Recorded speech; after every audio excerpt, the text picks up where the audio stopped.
Welcome, Michael here at Wickerson Studios. I'm just going to keep my face down here in the corner because it's not necessary with the backup kind of nodes from GH1. I might end up using my scripts, my GHZ scripts, or should I say Z, because they seem to use the U in color, which is nice to see. So what I have here is I usually jump in, open it. It seems to reset each time. I like to show names, which is like the bifocals tool. I like the dark mode.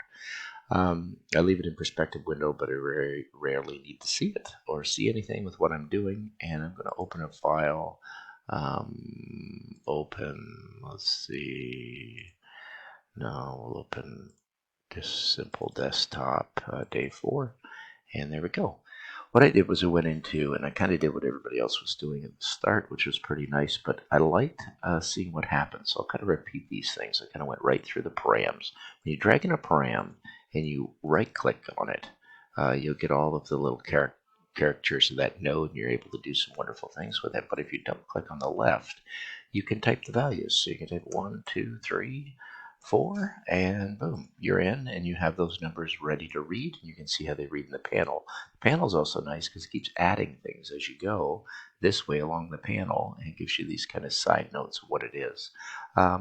Numbers works the same way, like decimals or floats or doubles, whatever you want to call them. And numeric can handle any type of numbers, so you can actually roll in your decimals and this one if you want, but I don't actually have any numbers. Let's double click here. Let's do 0.2, 0.3, 0.4, 0.3, 0.4, and that'll be decimals. And then when I plug that one in with a shift, you'll see, bam, then I get those numbers in order of how I added them. There's a great angle tool that you go in, you double click left, you just type in the angles you want. You can do items, lists, I guess you could do trees, and complex numbers I don't really use, but it was nice to figure out the panel tool. And I was complaining that the panel tool didn't scroll down, but it does, because if you hold the shift button and the right mouse key, you can do that by this kind of matrix of points. It's not that convenient, but maybe I'll get used to it, and I'll think that's the best thing since sliced bread. The other thing I wanted to show, going down here, is this wonderful function parameter, which brings it right in at the beginning, and I absolutely love it. So I'm going into here, and I was playing around with it in 2 ways. I was playing around with it by typing in scripts, so kind of somewhere between the expression node and the function node, you've got this ability to bring things in and play with graphs to have a look at them. They come out in the same type of data as list item 0, list item 1, list item 2. So I think Daniel Christop's going to love this, and I'm going to get working with him because his multiple surface edits, multiple surfaces always intrigued me, and I was always interested in rendering those in different finishes. And I certainly think this is like where the beginning of computational studies in Grasshopper really is, in the function node. So if I double click, you don't see what I typed in. That's the problem. You can only visualize what I typed in. So if you know your math, you know I typed in x times x or x squared, and I probably just typed in x times x because I didn't know. Really, it's not double checking like the old expression node in Grasshopper. Like, it doesn't double check like this one for you. Like, what is the format when you double click to let you know that? And obviously these don't work. Double click the value to set. Nah, this one doesn't function. And for good reason it doesn't. So if you want to know what you did, you pretty much have to type that function in the text and then take a look at that in a panel. What was the function that I put through the function to see the function? The function, pretty simple, was there. It was 2, which is why we get this linear straight line across that graph. This one I probably did a couple of, I don't know, I probably did some square polynomial thing and ended up with this function here, and then this was probably sine. Yeah. And no amplification, but very nice tool. I'm happy that container's in right off the bat. That's the one that I probably will never get past because I love the curves that it actually generates, and here's an example of it. Let's just jump in there and take a look at that curve for rendering. The next one was an interval, and I thought to build an interview from a domain, so you can change that interval, run it through a range, and put it through the interval component. That way I'm not really bringing anything in from Rhino, I'm just bringing it in from Grasshopper. And then there was a bunch of ones here. C distribution, D distribution, sounds like stats to me. Way to package your randoms, which is nice to think about, because over here in random you have all these random tools to think of ways of making random things, and then this would hold those random files. And I like the club deck of cards randomness of pulling a deck of cards. Then you have dates and time. params. So really simplified the graphics on that on the inputs. What's next in the params was pretty sweet. The generics, dealing with kind of struts, I guess they're called in classes, but the containers for those: points, vectors, planes, transforms, lines, rectangles, polylines, triangles, and you still can. You can't double click and input anything here, but you can double click on it. You could bring anything in from over here or prior to it, just as a container, to know what you have, to take a look at it.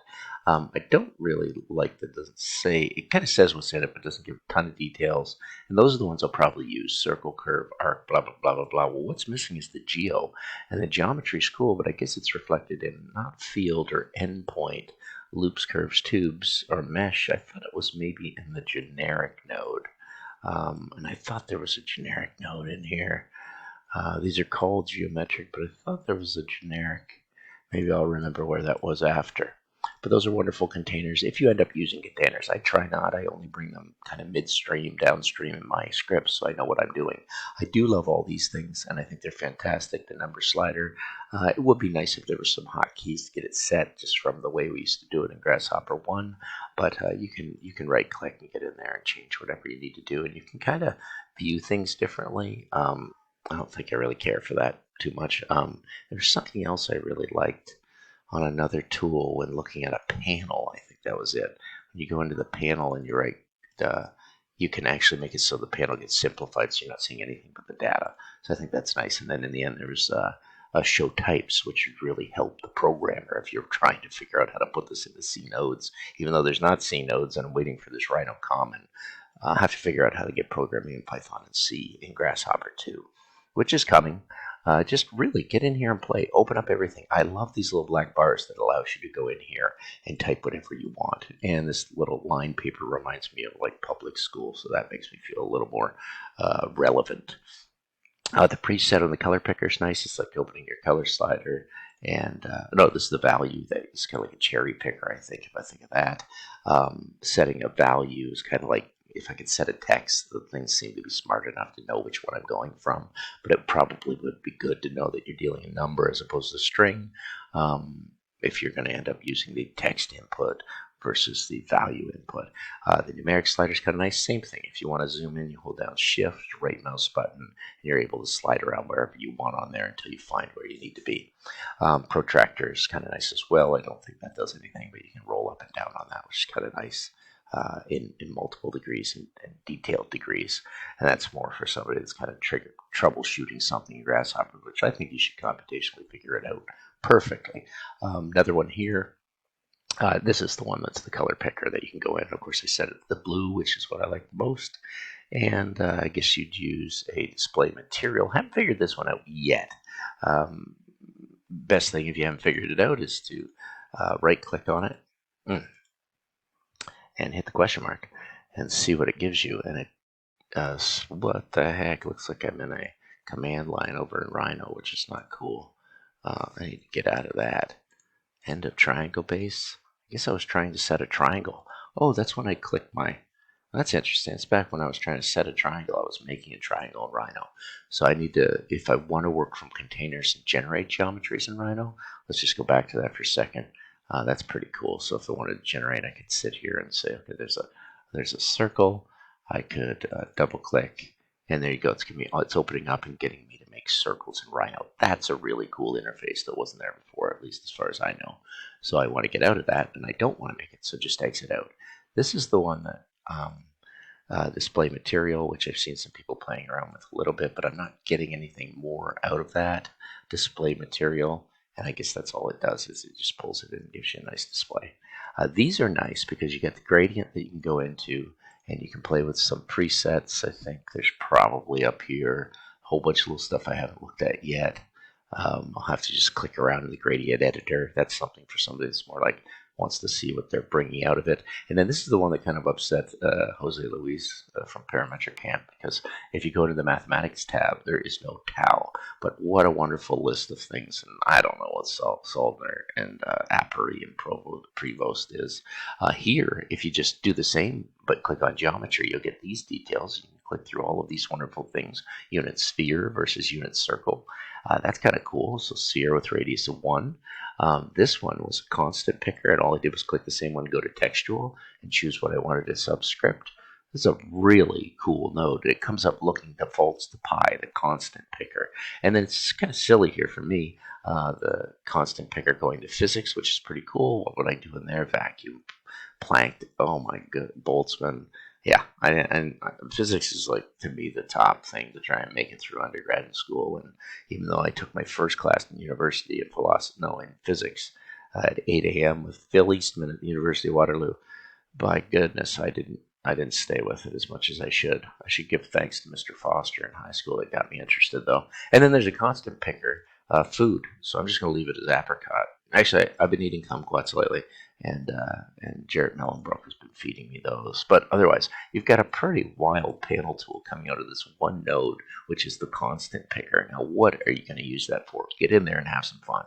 After that, you've got your inputs. And, after that, you still have your tail end inputs. What were they? There's the generic I was looking for. The generic, the text. Where is all this juice? Where did I find it? Oh, it's over here in data. Yes, the generic, but that's data, text, identifier, language, color, gradient, meta. And so I put the ones that I think I will use and the ones that I probably won't use unless I really get into programming. Pretty cool. Containers for things if you're actually really wanting to write node script that relates a lot to the way you probably wrote Python or C#. Of course, the panel tool comes up next. That's fantastic. And everybody knows that one. You'll be using that a lot. I don't see a param viewer, but you don't really need it because the panel tool is giving that to you now, which is pretty fantastic. And everything's fantastic this morning. Over here, the quick graph, I was like, what would I do for that? I think it's great. It kind of shows you what you're doing in your quick graph. So as I produce these points in this arc, I can go over here to the constant picker. I can do-si-do between, what one did I have in there? The thing is, I forget. Constant picker was in radians, meta. Let's go into let's go into mathematics. From golden ratio, let's go back to pi.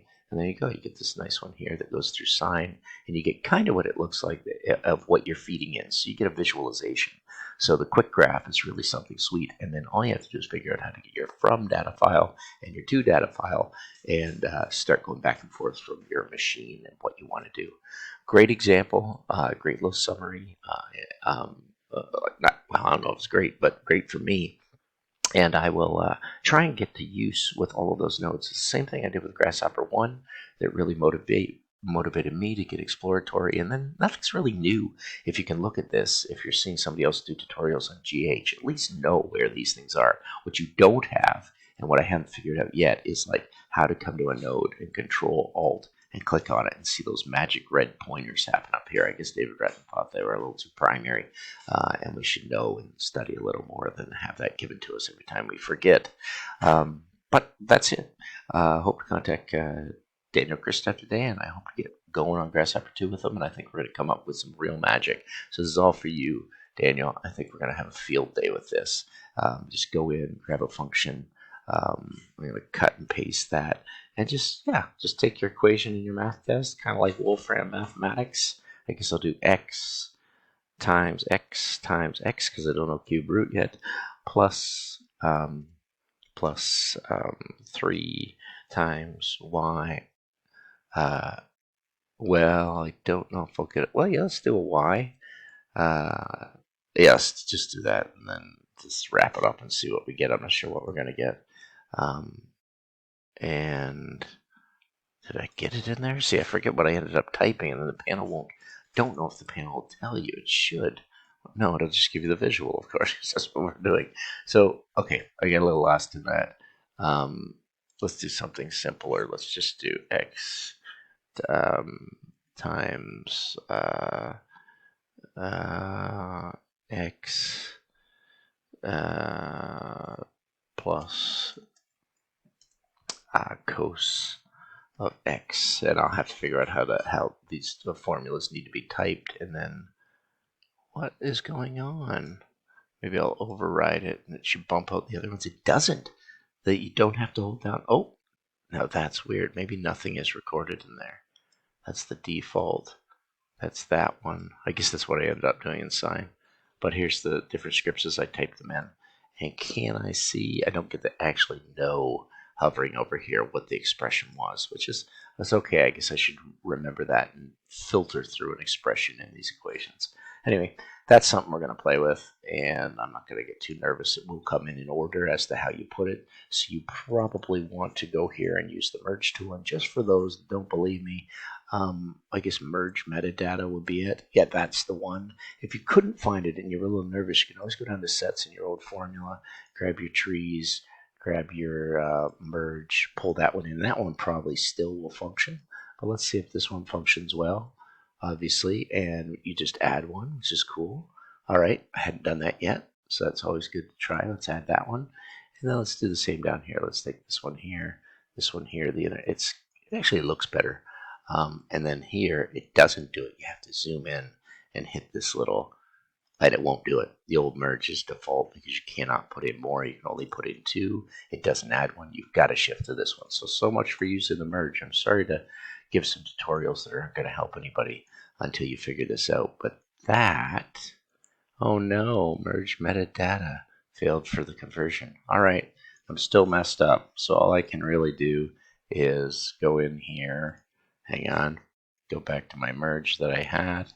That one I can put in and it will still function as the 2, but if this is a pain, I got to figure out where the merge one is. And sorry to troubleshoot at the end, but this is just the nature of it. I can't add one here, but I could cheat and do something like this, which is kind of silly. And this is where I'm just getting funky. It's going to bother people. I could go in here, grab my merge. I'm sure this will work. I'm just thinking about it. I could add my components here, which is totally inefficient, but I'm just going to play with how I play with things. Drag that one in, and will it let me? It will not let me drag it in if it's more than 2. All right, so you can't do that. But if it's an original merge component, you can pull it in. No, that's strange.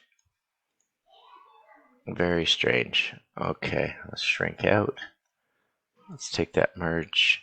Okay, you can't drag off the campus, which is why I had this down like this. Always worth trying and playing with this stuff. Grab the merge and put it in. You can only do the default. That's it. That's all you can do.